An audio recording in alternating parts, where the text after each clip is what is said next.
Welcome to Health and Safety Conversations.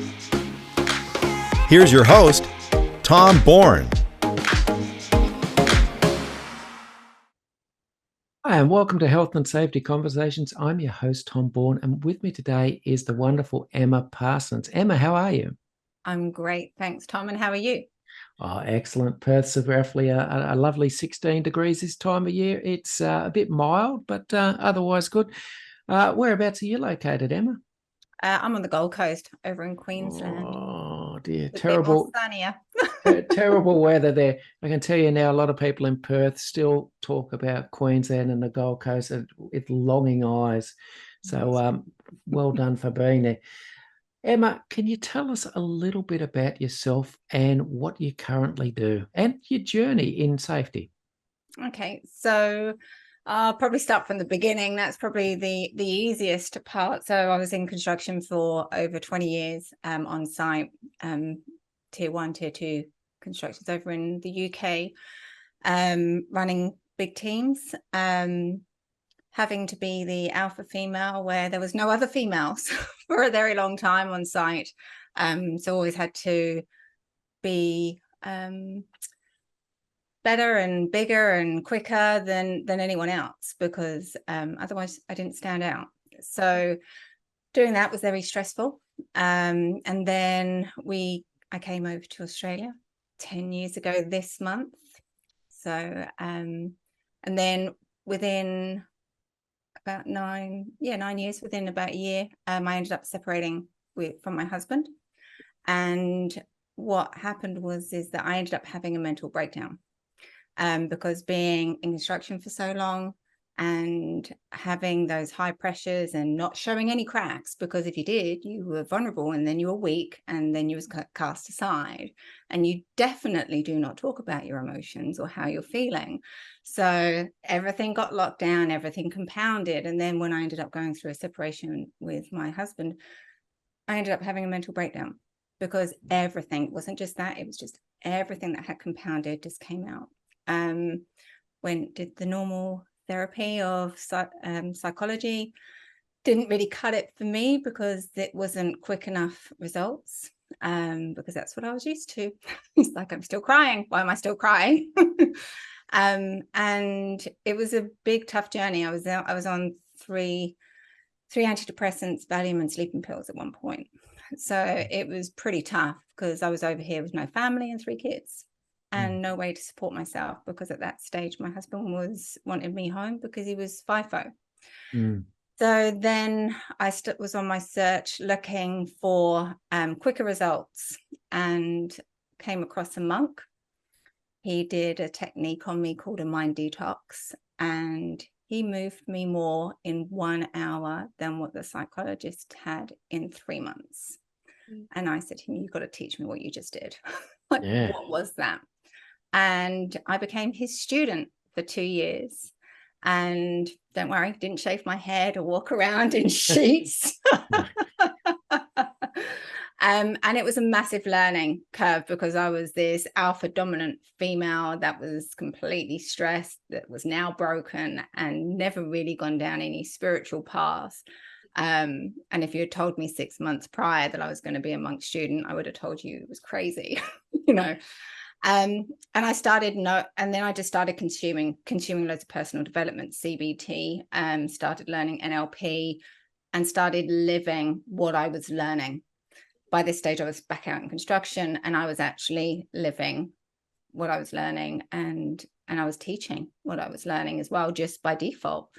And I was realizing I was getting better results from the team. And then one day I came home, and my daughter said, "Oh, you're just a hippie, Mum, now." And I was like, "What are you talking about?" And she's like, "Well, to be honest, Mum, you haven't really laughed for years." And she said, "You certainly haven't baked for months," because I used to be a big baker.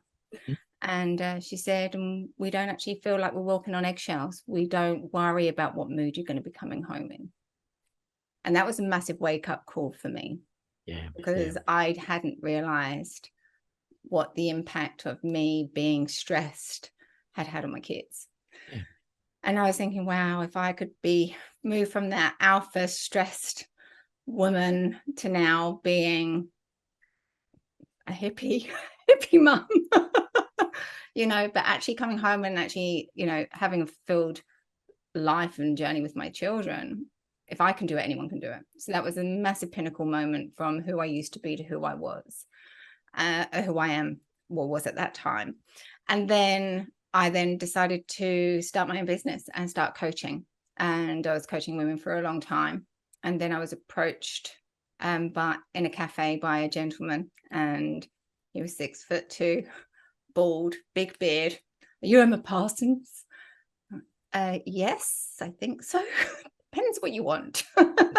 He said, and he had actually seen a post that I put out, and it was all around wearing a mask, hiding how you're feeling. Because it was a photo that I had put out of me separating from my husband 3 weeks after, and said, how do you think I'm feeling? And everyone was saying, oh, you look so happy, you look in love. It's like, no, actually, this is me. I cry myself to sleep. I'm on 3 antidepressants, Valium, and sleeping pills. Never judge a book by its cover, and people will show you what they want you to see. And growing up with a single dad, I was extremely good at locking down my emotions and showing people what they wanted to see, or what I wanted them to see, should I say. So then he said, this guy actually said to me, he said, we need you back. And he actually worked for a tier 1. He was actually out in the mines. And I said, I know they have counselors out on site. I said, why are you not seeing them? And he said, they've never walked a day in my shoes. They don't know what it's like. He said, but I know you have. Yeah. He said, I know you understand what it's like out there when, out on site when things are hard. He said, and I know you understand industry. He said, so I'll take notice of you. He said, so we need you back. And it was a really pinnacle moment for me, because I did some Facebook ads just to see whether the guys were listening, whether they wanted to know, So, and I tell you what, Tom, the retention rate on the videos that I put out as testers far superseded anything I put out for women. It was like the men were crying for help. Yep. And it was like, okay, me being either all in or all out, I was all in. Good. So I then started focusing on guys, and then realizing that, that they wasn't at the stage of actively seeking for coaching. Like, we're talking about tradies here, the guy, boiler makers, carpenters, electricians, they wasn't ready for it. So it's like, well, how can I get to them? So then I started looking at doing leadership training, coaching, communications, all of that stuff with the leaders to filter, push down.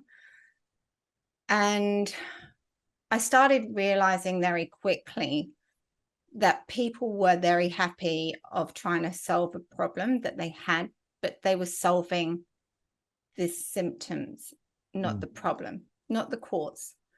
And I was doing all these leadership training courses, and I love facilitating.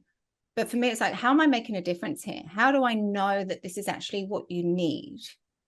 Are we just, how big's this Band-Aid going to get before we actually understand what the root cause of all this is? So then I started looking on, and coming from construction, we're used to KPIs. KPIs are everywhere.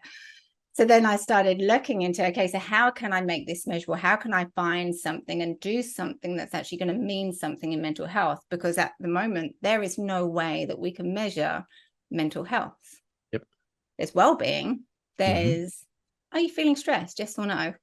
What's that going to do? How do you know whether it's a temporary stress, a good stress, a bad stress, how long it's going on for? So I started scrolling through the legislation. And because there was nothing out there to educate anything around psychosocial hazards, psychosocial risks, there was one word in the legislation which says that it is that health means physical and psychosocial. But everyone still talks about physical. Okay. And then when you have a look, and then I started digging and digging. And the more I was talking to clients and people, it was becoming really clear to me that no one really understood what that actually meant or how to manage it. Yeah. So I just went into a massive deep dive and educating myself and trialing, testing things, and found and developed a system called Mindsafe, which looks at psychosocial risks and hazards within a company and gives you KPIs. So we don't actually need to know how stressed your people are. I can tell you from the results. Oh, that's excellent. And the thing as well that worries me at the moment is the fact that it's split. Like well-being spoken about, like we have HR looking after well-being, we have health and safety looking after well-being. Yep. But when you have a look at psychosocial and actually do the digging, we're talking about work, we're talking about roles, we're talking about leadership, we're talking about communication, we're talking about environment. It's like, okay, so how do you know what's falling through the cracks? If someone said to you, like they do when you get audited, especially for ISO, can you show me your safe system of work for X? I can guarantee you that no one has a safe system of work for psychosocials. Yeah. And that's frightening. Yeah, it is. I heard the other day that they may have released an international standard on for psychosocial health, but I haven't investigated it further because I only heard about it, I think, a couple of weeks ago. So that's something. I think your background lends great weight to what you do, simply because you have the building industry experience to start with. And let's be perfectly honest, particularly young males, you're talking about an extraordinary rate of suicide that still continues. And of course, you've got you mentioned FIFO workers, and they're still predominantly male, and they still predominantly suffer from being away from family and friends for extended periods of times regularly. I think you've got your work cut out for you. I don't think you'll ever be unbusy, to be honest. Well, I'm more than happy to be as busy can be, because at the end of the day, we're saving lives. We're actually looking at what's actually the problems and not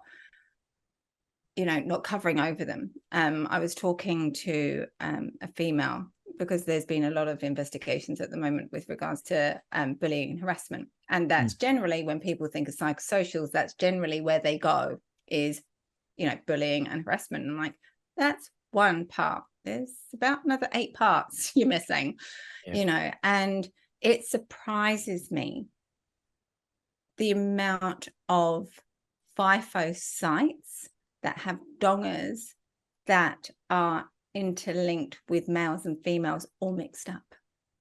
Because if you think about it, you've got, at the end of the day, everyone's tired. You've got people sitting outside their dongers having a chat. Yep. And it can be dark quite early. Yes. And now you're talking about a female walking through many dongers that are full of many men sitting outside, and often getting wolf whistled and feeling intimidated to get to their donger, which is also surrounded by other men. And I'm not saying that all men are like this. And, certainly there are a number of cases that come out that the women are doing the harassment as well. But it surprises me of a simple thing of putting female dongers right next to the mess hall or the first port of call that they can get home safely, and they're together. It surprises me. Why isn't it done? Yeah, no, there's not a lot of thought put into that, I don't believe, which is strange. But I guess it's just one of those things that maybe they just haven't thought about at this stage. I know the Minerals Council over here released a report called Enough is Enough, where they talk about some of the poor behaviours on mine sites and make recommendations. I've spoken about it in another episode. I don't want to rehash it, to be honest, because it's just pretty poor. All right. And I think also, just to bring onto the legislation as well, there's so many companies and people within companies that actually don't understand what their liabilities are or obligations are. Yep. I mean, for instance, the health and safety legislation over in WA changed over in March. Yes. And one of the changes if there are penalties that are incurred by a work health and safety breach, It is no longer covered by insurance. Insurance, that's exactly right. You'll be happy to know that's also currently in lovely Queensland, which, oh my God, I applaud so much, because the idea of taking your own personal liability and giving it to an insurance company, it never sat well with me. It kind of excused behaviour and obligations from, let's be honest, officers and those above them. It just wasn't a good fit. Educate me. What are some of the psychosocial hazards and risks that you see on a day-to-day basis at a workplace? I mean, obviously, you've got your bullying and harassment, aggression. I've seen some that come through where people are uncertain whether they've experienced sexual harassment. I had a CEO said, "What do you mean they're uncertain? How can they be uncertain?" And I said, "Well, take it from a perspective of a female. How close is too close? How, it's intimidation, and putting their arm around you, is it banter, or now is it overstepping the mark? How uncomfortable do I have to be to report this? Or is it all in my head?" And that's a company cultural thing, right? So we do not accept this. This is, and that's sort of around context. And that's what I think a lot of companies struggle with, is actually contextualizing what their policies and processes look like. The other one is generally autonomy, clarity as well. People being micromanaged causes a lot of stress. Feeling, I did an assessment last week, and there were people there. So what we've incorporated is high risk indicators. So to see whether there are any potentially high risk individuals within the company. So that might look like that they feel lonely and isolated. They have no one that they can talk to about anything. It's like, okay, they're a high risk, because if anything happens, where do they go? How do they get the help? What do they need to move? So that's sort of something we're seeing as well. People are also still in sort of speaking up, having that psychologically safe working environment. So being able to say what they think, and without any fear of being reprimanded at all. And I think also a lot of things that are coming through at the moment is, things are moving really quickly. At the moment, we've just gone through a whole materials shortage, and now we're through a skills shortage. We've now also got, the interest rates and the economy playing its part as well. And all of these are factors. I mean, obviously we can't give everyone pay rises and fix their financial problems, but we can support them on showing them where they can go. So a lot of it at the moment, there's obscurity around what's expected of them, because they're having to pitch in now. So whereas their role was this, whereas we don't have someone here, so this person and this person has to fill the gap. And that brings a lot of confusion, and then processes and policies, or the processes of their workflow can drop down as well. So psychosocial risks and hazards are things that happen within an organization that can create stress. Yeah. I know there's lots of new managers and supervisors that come through that are now becoming aware that they have to provide a mentally safe workspace as well as a physically safe workspace. And to me, the physical hazards are always, seem to be a lot easier to spot than any psychosocial hazards. Any advice for supervisors or managers in spotting some psychosocial hazards? Yeah, so the tricky thing that came out in the code of practice, which is very good that they've put it in, but they've actually just mentioned it once, and it's down to perception. So it's a personal perception. So for instance, you can have two people working under the same manager, the manager treating them both exactly the same. One of them's a worker bee, so they're happy being told what to do, when to do it by, and being micromanaged. Whereas the other person can be extremely frustrated and stressed out because they feel that this person, their manager's breathing down their neck. It's causing stress in one, but not stress in the other, right? So the only way that you're actually going to find out is consultations and assessments. And it's encouraging a safe environment where they feel that they can actually talk and speak up. I had a situation, I had a day of focus groups yesterday following the assessment we did last week. And there was someone that for me was a red flag. And part of what I do is all around confidentiality and integrity. So I sort of approached the person and I said to them, do you mind if I give you a call tomorrow? And they said, yeah, sure. And I said, okay, great. I'll give you a call tomorrow. And I spoke to them today about the concerns I had. And then I created a safe place. And then I sort of encouraged them of what it would look like to bring it to the senior leadership team to get it resolved. And it's things like that go unseen because people aren't speaking to people, and everyone's busy. Leaders are busy. Everyone's busy at the moment because we're pitching in for everyone else. So looking at changing in behavior, is someone withdrawing more? Is someone more angry? Is someone snapping? Or is someone just a bit off? You just, and trust your gut. I mean, your gut will tell you if someone aren't themselves, and talk to them, and if you know that there's another leader that they get on with better, get them to talk to them. Because you're entering then into a consultation of what can we do to help, what's going on for you. And then the investigations and stuff can start. But it's looking at, you think about how do we do this smart and not hard? Because if you've got 100, 200 or thousands of people, how do we capture all of this and sort of manage it on a company level rather than just on sort of spot fires? Yep. Because that's exhausting. And that's when you start looking at holding assessments, surveys, holding focus groups, having conversations with people and getting them to speak up. And I'm guessing that's where the Mindsafe system could actually help. Yes, absolutely. We look at, we're quite in depth. We have over 100 questions on our assessment. But it actually only takes 12 minutes.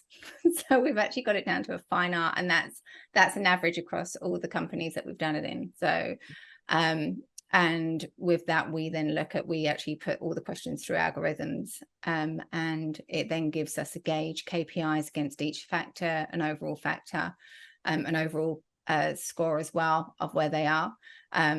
A lot of my companies actually use that to go to the board and submit that to the board of this is where we are with psychosocial risks as part of their health and safety information that they hand over to the board. Because at the end of the day, they're also liable. So they need to know what's going in the business. And then, I know how busy people are. So we look at how we can do as much as we can so that you guys don't have to, because you're busy as well. So, and then there's nothing worse than getting loads of answers of a survey and like, where do I even start?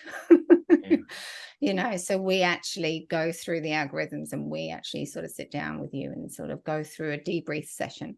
This is what the survey said. This is what came out of the focus groups.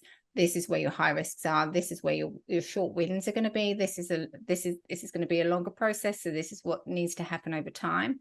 And then we actually work with you of what that looks like to embed into your business. So we hold you account as well.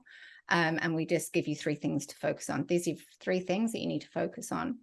If there's are any high risks, that's the first thing that I always do is ring up and say, right, you need to do this now. We have an issue, and that's sort of invaluable for them because we're acting right in that moment and supporting them. So they're fulfilling their due diligence and also supporting people that are struggling.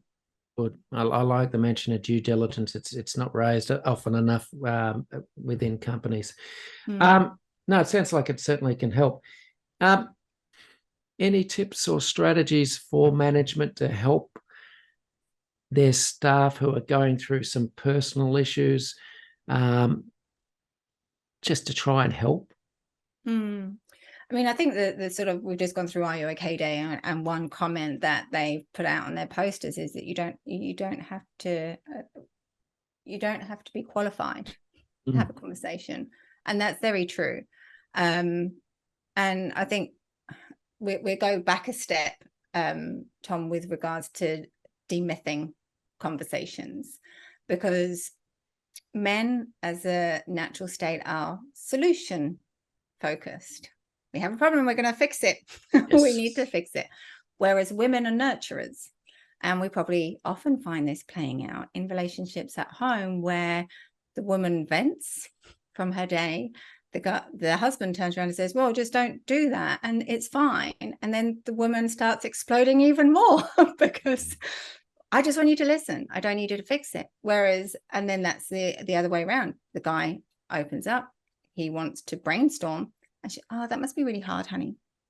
And he gets frustrated because he's not getting what he wants. So with that in mind, now put men on a building site.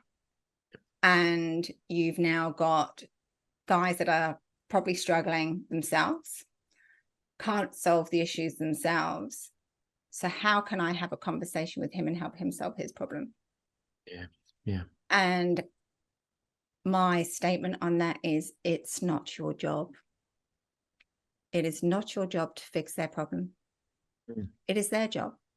Yes. Your job is to be a pressure valve. And questions of, so with men, it's good to walk. So when you know that someone's not, if I can see someone that is struggling, I will just say, hey, do you want to go for a coffee? Let's go for a walk around the block. I will get them moving. And then when moving, because men don't like constant eye contact when they're conversing, especially when they're struggling, it gives them other places to look. They're moving, other things to focus on as well. And then you can sort of just slightly guide of, oh, you don't seem yourself today. Is everything okay? So these are sort of questions that sort of can just prompt them to open up to see whether they want to. You're sort of laying the ground, but you're not forcing the issue. And just by them knowing that you've acknowledged them and that you see them makes them feel lighter. And then if they do open up at the end of the conversation, once they do open up, asking them questions of, okay, so what are your options? So you get them to tell you what their options are. Okay, so what do you think you're going to do? You know, can I check in with you tomorrow and see how it went? Do you need me to do that with you? Like if they say, oh, I need to phone the doctor. Okay, so when does that look like? Can you do that now? Do you want me to be with you? You know, so it's holding them account to what they know they need to be doing, but getting them to tell you what they need to do, because that's more powerful from it coming from them, than you telling them what they need to do. The other thing as well is that we have an app, Proactive Action app. It's on both Android and Apple, and on there I encourage people to download it, because we actually have a list of helpful numbers of every single state in Australia. So every free number that is available, every free helpline is available in each state is on there, and I get people to do toolbox talks around them. So if you're struggling with financial health, you know, finances at the moment, there's a financial first aid number. Here's the number on the app. You know, if you're struggling with DV, here's the number. It's on the app. You know, guys will go looking for help. Dr. Google is generally guys' best friend. So if you give them the information or tell them where to go, they will look for it. So it's just about moving people that 1 degree to get the help that they need. Good. I like the idea of getting people to come up with their own solutions, because I think if they do it, they're more likely to follow through and take action than if you impose something on them. I think that's a really good idea. Talked about leadership training and leadership education. How important do you believe it is for the new generation of leaders that are coming through, and the ones that currently exist, to actually have some level of emotional intelligence? Oh, without a shadow of a doubt, it should be the #1 priority. Emotional intelligence, it is everything.